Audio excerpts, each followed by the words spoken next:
반갑습니다. 5월 15일 목요일입니다. 오늘 저에게 주신 하나님의 말씀은 민수기 22장 41절부터 23장 12절까지의 말씀입니다. 민수기 22장 41절에서 23장 12절까지의 말씀을 읽어드리겠습니다. 아침에 발락이 발람과 함께하고 그를 인도하여 바알의 산당에 오르매 발람이 거기서 이스라엘 백성의 진 끝까지 보니라. 발람이 발락에게 이르되 나를 위하여 여기 제단 7을 쌓고 거기 수송아지 7마리와 순양 7마리를 준비하소서 하며 발락이 발람의 말대로 준비한 후에 발락과 발람이 제단에 수송아지와 순양을 드리니라. 발람이 발락에게 이르되 당신의 번제물 곁에 서소서 나는 저리로 가리이다. 여호와께서 혹시 오셔서 나를 만나시리니 그가 내게 지시하는 것은 다 당신에게 알리리이다 하고 언덕길로 가니 하나님이 발람에게 임하시는지라. 발람이 아뢰되 내가 7제단을 쌓고 각 제단에 수송아지와 순양을 드렸나이다. 여호와께서 발람의 입에 말씀을 주시며 이르시되 발락에게 돌아가서 이렇게 말할지니라. 그가 발락에게로 돌아간즉 발락과 모압의 모든 고관이 번제물 곁에 함께 섰더라.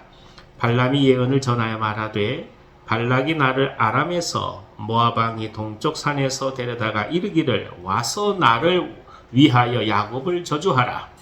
와서 이스라엘을 꾸짖으라 하도다. 하나님이 저주하지 않으신 자를 내가 어찌 저주하며 여호와께서 꾸짖지 않으신 자를 내가 어찌 꾸짖으랴.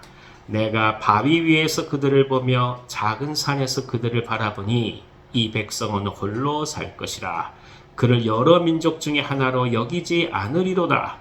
야곱의 티끌을 누가 능히 세며 이스라엘 4분의 1을 누가 능히 셀고 나는 의인의 죽음을 죽기 원하며 나의 종말이 그와 같기를 바라노라 하매 발락이 발람에게 이르되 그대가 어찌 내게 이같이 행하느냐. 나의 원수를 저주하라고 그대를 데려왔거늘 그대가 오히려 축복하였도다.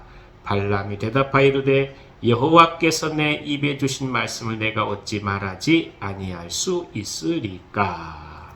아멘. 아멘. 발람은 이제 마음을 돌이켜서 하나님의 뜻에 따르기로 결정합니다. 그래서 발락에게로 왔지만 그 마음 내면에는 하나님께서 원하시는 것을 이제 선언할 것이라 결단한 것이죠. 이에 제사를 드리게 됩니다. 7제단에 수송아지 7마리와 순양 7마리를 준비합니다. 그리고 하나님 앞에 이 모든 것을 드리게 되죠.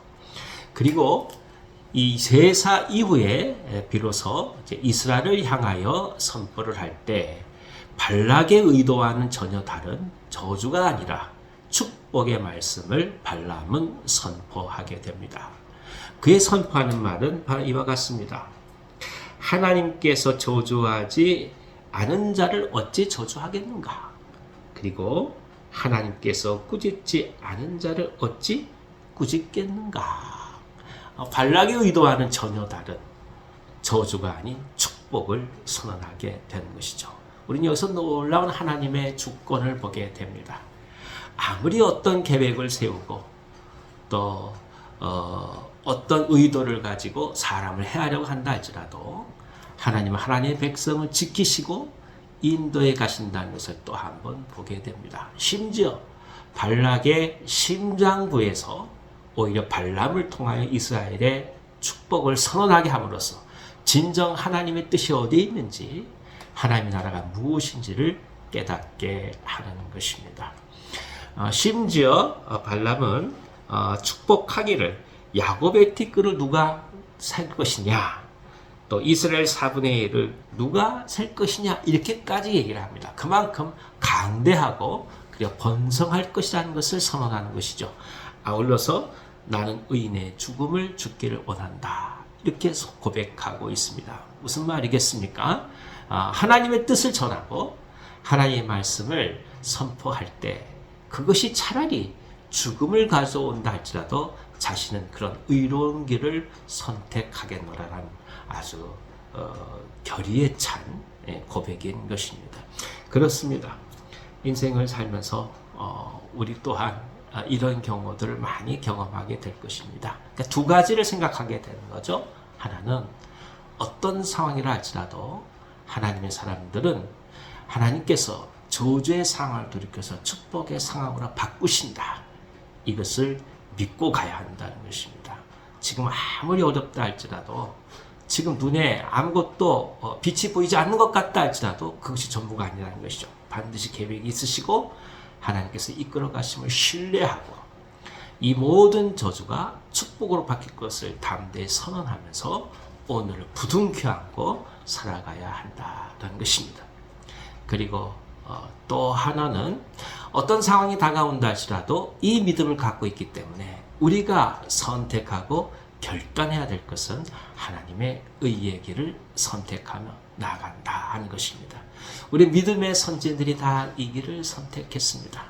그리고 그런 믿음의 선진들을 인하여 교회는 2000년 동안 이 땅 가운데 유지되어 온 것입니다. 이 땅에 이 아름다운 교회들이 성장하게 된 것도 선교사들 이후에 수많은 순교자들을 통해서 이 땅의 교회가 세워진 것 아니겠습니까? 그리고 또 한 번 우리는 희망을 갖고 소망을 품고 우리에게 주어진 하나님의 이 소명을 잘 감당해 갈 수 있는 믿음을 또 한번 붙들며 나아가기를 원합니다. 그저 어제 오늘 내일 단순히 주어지는 하루라고 생각하지 마시고 오늘 하루 내게 주신 소망을 붙들고 나아간다 생각하시면서 우리의 입술이 저주의 입술이 아닌 축복의 입술로 언제나 세상을 향하여 하나님 나라를 선언하면서 동시에 하나님의 의의 길을 따라가고자 하는 선택과 결단이 오늘 우리들의 모든 삶 속에 가득하기를 간절히 기원합니다. 기도하겠습니다. 하나님 아버지, 발람을 통해서 오히려 이스라엘을 축복하게 하신 그 놀라운 경륜을 찬송합니다. 우리의 입술을 통해서 언제나 세상을 향하여 축복이 선포되게 하시고 동시에 우리가 겪고 있는 수많은 일들 속에 곤광과 낙심이 있다 하여도 하나님께서 베풀어 주시는 축복의 순간으로 바뀌어간다는 것을 고백하면서 오늘을 믿음으로 승리할 수 있도록 인도하여 주시옵소서. 매 순간마다 하나님의 의를 바라보게 하시고 하나님의 말씀을 사모하면서 오늘을 살아갈 수 있는 용기가 가득할 수 있도록 인도하여 주시옵소서. 이 나라를 굽어 살펴 주시옵시고 병상 가운데 있는 종들을 기억하여 주셔서 하나님께서 함께하여 주심으로 회복이 있게 하여 주시고 나음이 있게 하여 주시옵소서. 하루를 맡기며 나아갑니다. 하루의 시간 동안 짐을 더욱더 깊이 사모하며 나아갈 수 있는 소중한 은혜가 넘치게 하여 주옵소서.